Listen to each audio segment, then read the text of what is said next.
warahmatullahi wabarakatuh. Wilujeng sonten pamirsa patepang deui sareng simkuring Zahra Aulia Putri dina acara Warta Nusantara.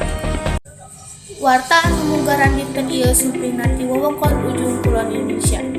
Musibah gempa bumi anu kacida tarikna nembe nempuh wilayah Sinabang Aceh.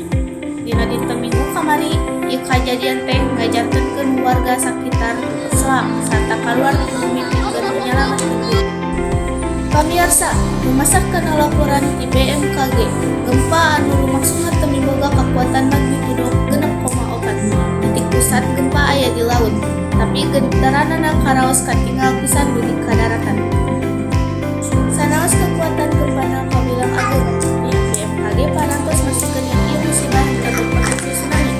Kituna, warga di samudera dan basisir diharapkeun supados tetap tenang sarta ulah gampang katarejang ku beja-beja bubuk anu teu jelas sumberna.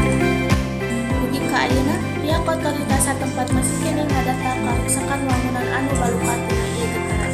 Alhamdulillah, laporan samentawis libatkeun yen teu aya korban jiwa dina ieu kajadian. Nanging warga diimbau supados tetep waspada bila aya gempa susulan.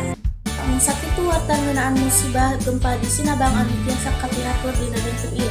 Mugia dulur-dulur urang nu diditu dipaparing kasalamatan sareng katabahan. Simkuring Zahra Aulia Putri pamit undur diri. Hatur nuhun kenapa hartosan.